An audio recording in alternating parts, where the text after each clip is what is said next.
energies renovables, però també volíem aportar, com a complement de la xerrada que hem tingut abans, els conceptes del que és com consumeixen les cases, comparar amb diferents tipologies i veure quines diferències de consum tenen i defensar que la millor energia o la més econòmica és la que no es consumeix i per tant hem de veure com fem perquè les cases o construccions tinguin una menor demanda.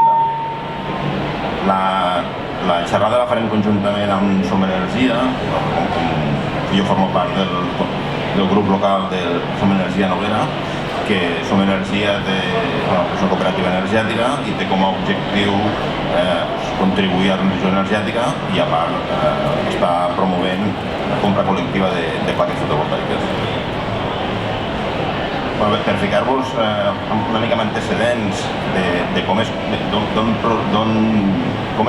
produeix el consum d'energia de les cases o d'on venen les pèrdues o els guanys, hi ha tres tipus de transmissió de calor que són els que ens aporten o ens fan perdre aquesta energia a les cases. Una és la conducció, que és que els elements per si mateixos tenen una capacitat d'aïllament. Una altra és la radiació, que són aquells elements que aporten temperatura, com és el sol o com pot ser bombetes o elements que produeixen calor per si mateixos. I un altre punt important de pèrdues o guanys d'energia són les conveccions. Per tant, de cara a una rehabilitació, per un costat és important com abriguem l'edifici, per un altre com ens protegim de les radiacions i per un altre com evitem que hi hagi circulació d'aire que impedeixi que sigui estanc i que no afavoreixi que es perdi la temperatura per circulació d'aire. Les pèrdues de temperatura sempre es produeixen per les parts massisses i per ponts tèrmics. Ponts tèrmics són aquells punts que constructivament no són iguals que la resta de la casa i per tant hi ha punts de les cases que són més dèbils i aquests punts són els que realment són importants a l'hora de protegir per evitar que tinguem parts molt aïllades i punts molt dolents que ens causen problemes de transmissió. El que són guanys de temperatura a les cases normalment o són instal·lacions que tenim o són radiacions solars, que és el que ens aporta el sol, o són equips d'enllumenat que, tot i que la seva funció és fer llum, moltes vegades també ens aporten calor.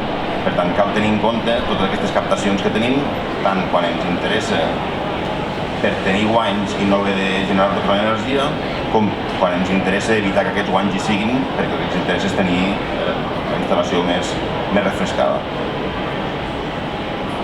En quant a la refrigeració, tot torna a ser el contrari, no? És a dir, quan estem parlant, quan és hivern ens interessa que el sol ens entri i per tant ens aporti calor, quan és estiu ens interessa que el sol no ens entri, per tant el mateix que estàvem parlant abans és el mateix però en sentit contrari. Per tant, sempre hem de tenir en compte quins elements tenim o com estem abrigats, com ens estem protegint de les radiacions i com deixem entrar o no el que és l'aire. A l'hivern ens interessa ser molt estancs amb l'aire per no estar portant energia calenta a l'exterior. En canvi, a l'estiu ens interessa que en determinades hores del dia l'aire fresc de l'exterior el puguem entrar a l'interior i en determinades hores fer-lo més estanc. Per entendre com han evolucionat els edificis al llarg del temps, també té part de culpa què en fem els usuaris dels edificis, no? Els edificis al segle XIX eren edificis que no tenien sistemes de calefacció. La casa era com era, tenia el confort que tenia i en el millor dels casos, amb una única llar de foc, el que fèiem era cuinar i escalfar mínimament alguna estança. Al segle XX el que han fet és fer cases ultratecnificades. És a dir, la casa té la demanda que té, li fiquem molta energia i tota aquesta energia que ens fa falta la portem en instal·lacions. Això vol dir que ens aportem consums energètics, que és el que avui en dia estem intentant evitar. I al segle XXI ja estem parlant de sistemes passius, que és com fem que la casa sigui aïllada per si mateixa, és a dir, que tingui molt poca demanda, com fem que la poca demanda que té es produeixi naturalment i com fem sistemes també per poder fer un intercanvi natural amb aquest espai exterior, que aquests sistemes siguin la menys instal·lació possible. Actualment existeix un pas següent, però al final és trampós, que és la casa activa, que és aquella casa que produeix més energia que no la que consumeix. Per això al final no és més que ficar moltes instal·lacions de captació solar i tenir una casa que té poc consum i tenir una instal·lació solar que produeix més energia del que necessites. Per tant, tenim dues formes de satisfer el que seria la demanda de la casa. Per un costat, tenir un edifici que té molt poca demanda, que la poca demanda que té es consumeix en energia renovable i per tant que entendríem el que és una casa sostenible. Quan el que necessitem és tenir un edifici que sense instal·lacions té molta demanda energètica, té molt consum energètic i aquest consum el fem amb energia que ve de transformació de fòssils o que ve d'una producció que no es realitzi in situ, entrem en dubte de si això és sostenible o no sostenible. Que tingui molta demanda i ens l'autoproduïm no acaba de ser el concepte sostenible que hauríem de tenir. Per tant, com a estratègia i per ordre de prioritat a les cases, el primer que hauríem de fer és que tingués una reducció de demanda important, per tant que demani molt poc, que els sistemes que tinguem per aportar la demanda que ens fa falta siguin òptims, que aquests sistemes que són òptims, la poca energia que necessitin sigui renovable, i hi ha un pas següent, que aquest és el que costa més de transmetre sovint, que és que tot això, si no s'utilitza bé, no funciona. I aquí és els 4 elements que realment hem de tenir en compte. Per ficar-vos en context d'on venim i on anem, aquí veieu 4 models de construccions de diferents anys. Els que sou de Balaguer i coneixeu les cases barates, sabeu que estan molt valorades per la gent, però quan els analitzem constructivament són construccions molt senzilles, molt antigues i de molt baixa qualitat. Si analitzem cases, si heu estat abans de la xerrada de l'Assun, ha explicat que hi ha l'etiqueta energètica igual que són a les neveres, que el que representa aquestes etiquetes és quina quantitat de quilowatts any metre quadrat demanden aquestes cases i quina quantitat de CO2 produeixen. La demanda és un tema energètic, el CO2 va més relacionat amb quina energia s'utilitza. Ara ens centrarem en el que seria bàsicament la part de consum energètic. Una casa barata que estan construïdes al voltant de l'any 1950 tenen una alta demanda energètica i tenen una alta producció de CO2 pels sistemes de calefacció que utilitzen, que normalment són gasoil o són gas natural. I normalment estan amb aquesta etiqueta G de l'ordre de 500 quilowatts metre quadrat any. Si mirem cases més noves al voltant dels anys 2000, són cases que tenen un consum mitjà, perquè a partir del 90 i poc, del 87 ja s'aporta aïllament a les cases i cada vegada se n'aporta més, i aquestes cases estan al voltant dels 340 quilowatts metre quadrat any. Ja veieu que hi ha una reducció dels anys 50 als anys 2000 d'aquest 25-30%, que ja és, però encara estem molt lluny de fer cases que no tenen consum. Quan agafem una casa vella i l'anem a rehabilitar, òbviament no podem arribar a fer un model nou que és molt més eficient, però tot i així, una casa vella que podria estar, en aquest cas de rehabilitació, que és la tercera columna que veieu, és una rehabilitació de l'any 2018 d'una casa construïda en 1950 o 60, que passa d'uns inicials que estaven al voltant dels 500 quilowatts metre quadrat any a uns 200. Per tant, rehabilitant en aquest cas hem arribat a una reducció de més del 50% de l'energia que demandava aquesta casa. Quan fem construccions noves, ara ja estem amb un estàndard que es diu quasi zero, consum quasi zero, que és aquest en Z, que ja s'atança molt al que seria el concepte de casa passiva, que potser l'heu sentit més, que casa passiva té uns estàndards delimitats però no són normatius. Llavors, una casa actual de nova construcció amb consums pràcticament tots elèctrics, pocs i elèctrics, estem al voltant del 37 quilowatts metre quadrat any. És a dir, estem parlant que consumeixen menys d'un 10% del que seria una casa barata de fa 70 anys. O sigui, realment, actualment, sí que han fet un salt molt important amb les construccions i amb les demandes que tenen aquestes construccions en general. Si aquestes cases que estem fent actualment ja sí que les derivem molt a consums elèctrics amb totes les geotèrmies, aerotèrmies i terres radiants, com que tots aquests consums són elèctrics, per poca instal·lació fotovoltaica que hi fiquem, de seguida tenim que aquest consum de 37 quilowatts metre quadrat any podríem ser zero si l'estem produint energèticament, si l'estem produint amb placa fotovoltaica. L'Asso abans us ha explicat el que serien els ajuts Next Generation que actualment a nivell d'habitatge. Hi ha una línia que afecta a habitatges individuals, que seria el que nosaltres coneixem en general com el programa de finestres, que és allò, la gent canvia les finestres, pot optar amb una subvenció de 3.000 euros i té una reducció de demanda al voltant del 7%, que és el que aporten les finestres d'efectes de consum, però el que realment ens interessa és fer rehabilitacions més integrals, perquè una reducció del 7% realment tampoc no és molt beneficiosa dins del conjunt del consum que tenen els habitatges. Llavors, us he portat un exemple del que seria l'objectiu principal de les rehabilitacions d'edificis d'habitatges, que malauradament no estan funcionant ni a nivell particular ni a nivell públic, però que són uns ajuts que tenen quanties molt importants i que val la pena tenir en compte. Quan estem parlant de comunitats de propietaris ja sabem els problemes que tenen les comunitats i per tant es fa més difícil de gestionar, però sovint el que tenim, i a Balaguer especialment, són molts edificis de propietari únic que estan en règim de lloguer, o en règim de lloguer o en règim de propietat familiar. Aquests habitatges són ideals per fer aquest tipus d'intervencions. Quan major nombre d'habitatges hi ha en un mateix edifici, més rentable és la inversió i més quantitat de subvenció es pot obtenir. Us porto aquest exemple, és un exemple de l'Avinguda de les Garrigues de Lleida. És un edifici que té 4 habitatges i que inicialment tenia aquest consum de 575 quilowatts metre quadrat d'any. Amb aquestes xifres que estàvem parlant dels edificis dels anys 50. Si amb aquest edifici li fem una rehabilitació integral, no només canviant finestres, no només ficant plaques fotovoltaiques, sinó entenent que el que ens interessa és reduir molt la demanda de l'edifici i després ja veurem amb quina energia la complementem, tenim que podem passar d'aquest mateix edifici passa de 525 quilowatts metre quadrat d'any a 76. Podeu veure, és una reducció que arriba al 85%. Per arribar aquí, què hem fet? Per arribar aquí hem canviat, tot i que, sí, ho diré per ordre com està aquí.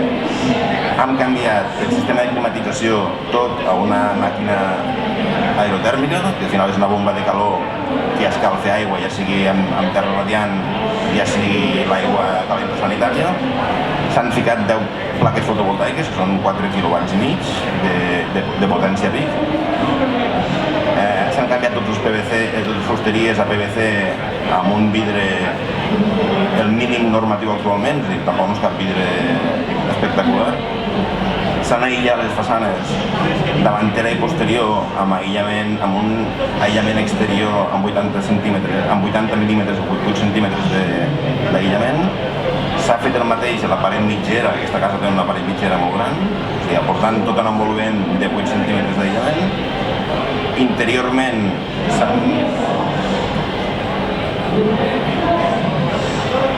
Interiorment han ficat un trasdossat de pla dur per poder passar les instal·lacions i fer la reforma interior, i a nivell de coberta també s'ha portat aïllament a la coberta. Estem parlant que és un edifici dels anys 50, un edifici que no té cap tipus d'aïllament ni té cap fusteries, que tot eren vidres senzills, fusteries no estanques.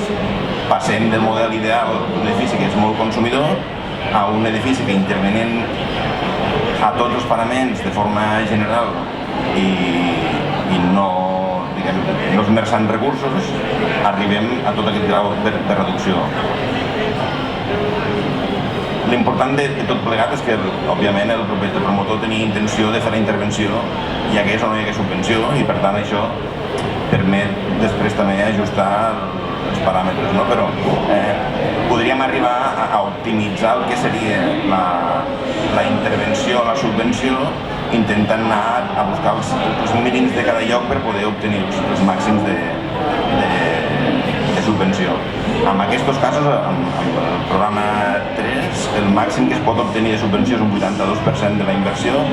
En aquest cas, pels 4 habitatges, es va fer una inversió de 155.000 euros, però com que també hi ha un topall d'inversió, que en aquest cas són de 18.000 euros per habitatge, de vora 19.000 euros per habitatge, es pot arribar als 75.000 euros de subvenció pel que fa a habitatges. També està subvencionat el que és el projecte i la direcció d'obra i la redacció del llibre d'edifici. Per tant, en aquest edifici, que és una inversió de 153.000 euros va obtenir una subvenció de 82.000. A nivell de recuperar la inversió, i és una recuperació molt gran, però a part aquí encara hi hauria el que ha explicat la Sona abans del que serien les desgravacions fiscals i del retorn, diguem, a renta d'aquestes inversions. Aquests 82.000 euros no computarien a renta i dels 70.000 restants, el 60% es podrien anar desgravant amb 4 anualitats. Llavors això ho fa molt interessant tant per un costat el que és la subvenció, però per un altre costat també el que és el retorn.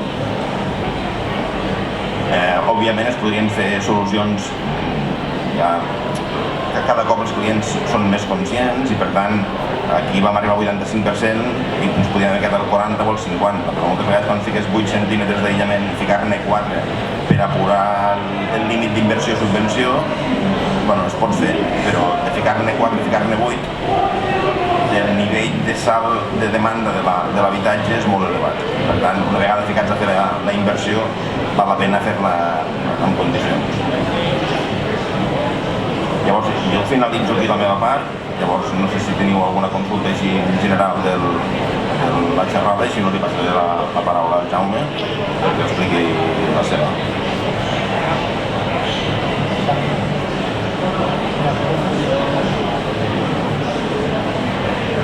Bé, bon dia. Gràcies per la paciència d'estar aquí amb tot aquest soroll de fons, que és una mica un miracle si us podeu sentir correctament. Com heu vist, jo formo part del grup local de Som Energia aquí a la Noguera i des de l'estiu del 2021 també formo part del Consell Rector. Aniré passant aquí o passant allà? Pels qui coneixeu Som Energia, espero que avui escolteu alguna cosa que potser no coneixeu de la cooperativa, que potser no sabíeu abans, i si pels que mai heu sentit a parlar de Som Energia, doncs avui la coneixereu una miqueta. Som Energia, i només amb 15 diapositives, seguim, Lluís. Som Energia és una cooperativa d'energia verda i sense ànim de lucre, molt important això. La nostra activitat es centra en la producció i la comercialització d'electricitat només d'origen renovable. Treballem per impulsar un canvi de model energètic actual i per aconseguir un model basat en fonts 100% renovables i en mans de la ciutadania. El propòsit, el que per moltes companyies seria la missió, el nostre propòsit el resumim en 5 parts. Impulsar un model energètic renovable, eficient i en mans de la ciutadania, afavorir un creixement d'una economia social més social i més solidària, trencar l'oligopoli energètic existent actualment, participar en un moviment social transformador i donar sempre una informació transparent i un tracte directe. Aquells que sou clients de Som Energia ho sabeu, això ja. D'on venim? La cooperativa es crea a l'any 2010 a Girona, a la universitat. Encara avui la seu social està a dins de la Universitat de Girona, al carrer Pic de Peguera, i aquí us destaco només 4 o 5 fites, perquè no ens podem entretenir a comentar tot això. I aquestes fites les lligaré bastant a la capacitat de producció pròpia que tenim a la cooperativa. A l'any 2012, un any i mig després de formar la cooperativa amb poc més de 100 persones, l'any 2012 se posa la primera coberta fotovoltaica pertanyent a la cooperativa. I va ser precisament en un polígon aquí a Lleida. Vist amb la vista d'avui dia és una capacitat de producció molt petita, que ben just si superava els 100 quilowatts, no megawatts, no, 100 quilowatts. Molt petita, però bueno, era un començament i es va fer amb tota la il·lusió. Es va passar als 10.000 socis i el 2015 es va posar en marxa la primera planta de biogàs, que també la tenim aquí a Lleida, a Torregrossa. És una planta que produeix 1 gigawatt hora any, però també va ser un principi. A mitjans del mateix any, del 2015, vam adquirir una planta hidroelèctrica, mini-hidràulica, però molt petiteta, a la província de Valladolid. També amb una producció d'1 gigawatt hora aproximadament per any. La cooperativa va anar creixent, va passar ja dels 40.000 als 50.000 socis, i l'any 2018, al Vallès, a Terrassa, entre Terrassa, Sant Cugat, bàsicament Terrassa, es va posar en marxa la primera compra col·lectiva de plaques solars. Això són activitats que vull ja se n'ha fet per tot el territori, on es fan compres conjuntes de 100 instal·lacions de plaques solars per posar a casa, i la cooperativa promovem que això es tiri endavant. En aquest moment en tenim una en marxa aquí a Lleida, després ho mencionarem de passada. I l'any 2021, no vull tancar aquest capítol sense mencionar, que l'any 2021 ens van donar, va ser el primer any que es van establir els premis Economia Social, Social Economy Europe, des de la Comissió Europea, i es va donar el premi a la cooperativa Som Energia com a reconeixement a nivell europeu, perquè avui som la cooperativa més gran amb tamany d'Europa, dedicada a produir i a comercialitzar energia verda. Això també convé dir-ho. Com som? Doncs avui som prop de 84.000 sòcies i tenim uns 120.000 contractes per tot l'estat. No ens entretenim massa més aquí, tenim molta representació a tot el que és Catalunya, País Valencià. Aquí tenim un 68% de les persones sòcies estem aquí. I què és el que fem? Produir energia de fonts renovables a partir de vent, de sol, de biogàs, d'hidràulica. De vent no en tenim avui encara, ja entrarem més tard, però de les demés sí que en tenim, i finançades amb aportacions econòmiques voluntàries dels socis. La distribució per tema de llei pertany a l'estat espanyol, pertany a les empreses distribuïdores, i localment Som Energia no ho podem fer, per tant això no ho fem, està aquí en gris, però sí que comercialitzem electricitat verda. Això vol dir que gestionem l'energia que produïm a les nostres plantes, però també comprem energia al mercat, la facturem a totes les sòcies que ens volen contractar com a comercialitzadora d'energia verda amb certificats amb garantia d'origen. Seguim. La comercialització intentem sempre tenir uns preus justos, sense sobrecostos, amb total transparència i responsabilitat, amb uns contractes sense lletra petita i sempre sense ànim de lucre. Si hi ha algun benefici es reverteix en plantes noves. No hem de pagar cap accionista. Seguim més. La producció pròpia, com dia, impulsem tenir plantes pròpies. Estem aquí a Anglesola, per exemple, estem a punt de connectar, perquè estem esperant la connexió d'Endesa, però estem a punt de connectar una planta que ja porta quasi un any construïda al municipi d'Anglesola, i això s'ha finançat amb socis que han volgut invertir 500 euros, o 800, o 1.000, o 100 euros, i depèn de la inversió, tu tindràs a la teva factura durant 25 anys una part dels teus quilowatts a preu de cost. I també promovem compres col·lectives, que abans mencionàvem. La producció pròpia tenim en aquest moment 16 plantes, en voldríem tenir més, estem fent molt els possibles per tenir més producció pròpia, i com dia abans és hidràulica, solar i biogàs. D'eòlica vam estar molt a punt de tenir una a la província de Navarra, a la Farroa, però finalment no ha sortit bé, a la Tejeria, se l'ha quedat una altra empresa que va, diguem, moure's amb més facilitat amb l'Ajuntament, diguem-ho així. Però en tenim unes quantes en construcció. Aquesta d'Anglesola ja està feta i estem a punt de construir i d'obrir un ventall per participar-hi, una planta a Tiurana. L'autoproducció és molt important. Avui, aquí diu 9.300, però avui tenim més de 10.000 contractes de socis que tenen producció a casa seva.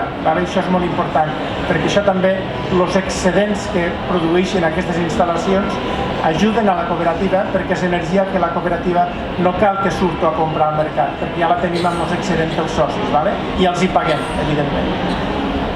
Tenim 15 compres col·lectives en marxa en aquest moment, amb comarques diverses. Una és aquí a Lleida, està a punt de tancar-se perquè està a punt d'assolir el màxim d'instal·lacions pactades, però si algú s'hi vol apuntar que m'ho digui, perquè a l'acabar diré com ho podeu fer. Anem seguint, Lluís.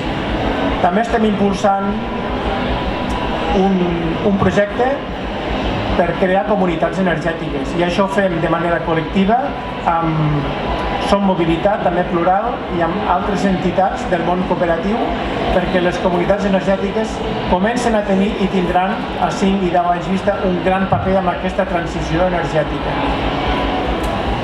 La cooperativa Som Energia fa moltes altres activitats, i d'aquí no tindria temps d'explicar-les totes. Una és l'escola, si no hi ha anat mai us recomano que almenys una vegada aneu a viure a l'escola Som Energia. La passada es va fer a Castelló, no de Farfanya, sinó a Castelló de la Plana, a la província de Castelló, a la universitat Jaume I, i va estar molt bé. També té una aula popular, que és un espai obert on es fa formació, i amb vídeos que queden allà gravats, però també es fa formació directa on la gent podem participar. I també tenim un germinador social, que és un concurs per estimular la creació de models socials innovadors i que ajudin en aquesta transició energètica, però també sociocultural i social. Com estem organitzats a Som Energia? Estem organitzats amb una assemblea general, que la propera serà el dissabte 27 de maig d'aquest mateix mes. Tenim un consell rector amb 9 persones, del que actualment formo part, una base societària, un equip tècnic, i llavors tenim més de 50 grups locals, que són molt valuosos per l'estratègia de la cooperativa. Els grups locals estan arreu del territori, en tenim molts a Catalunya i al País Valencià, però en tenim també a Madrid, en tenim a Navarra, en tenim a Andalusia, també en tenim repartits per tot l'estat. Són grups locals que es queden a nivell de comarca, de municipi, a vegades de barri, depèn una miqueta de la dimensió, i que donen una atenció més directa a les sòcies d'aquell puesto, d'aquella comarca. I anem acabant. L'equip tècnic, perquè us soni una miqueta, que són avui més de 110-115 persones que estan treballant a Girona. Algunes d'elles treballen remotament, però la majoria estan allà a Girona. És un equip que s'organitza amb diversos subequips de comercialització, de generació renovable, de transformació, de mercat elèctric, d'equips transversals, d'altres serveis, com poden ser serveis a les comunitats. I estan regits per una coordinació general, que la formen 2 persones, no hi ha un coordinador, sinó que és un tàndem. Actualment la formen, això ho vam nomenar farà un mes i mig, i és aquesta coordinació que la formen la Marta i el Víctor, els que estan portant el pes com a gerència de la cooperativa en aquest moment. I hi ha un grup que coordina l'activitat d'aquesta coordinació general amb tots els equips, que es diu pilotatge. Fins aquí aquesta pinzellada de la cooperativa Som Energia. Si teniu alguna pregunta, estem aquí amb el Lluís per ajudar-vos. Com a resum general de la jornada, el principal és consumir menys, ja sigui a nivell d'instal·lacions, ja sigui a nivell d'edificis. Si podem, el que consumim, que ens ho autoproduïm nosaltres mateixos, que quan no tinguem possibilitat d'autoproduir nosaltres mateixos, que hi ha mecanismes de comunitats energètiques o que seria la Generation Kilowatt per fer instal·lacions comunitàries, i que el camí per la transició o passi per nosaltres o ens ho faran, ja estarem igual que estem ara. Moltes gràcies.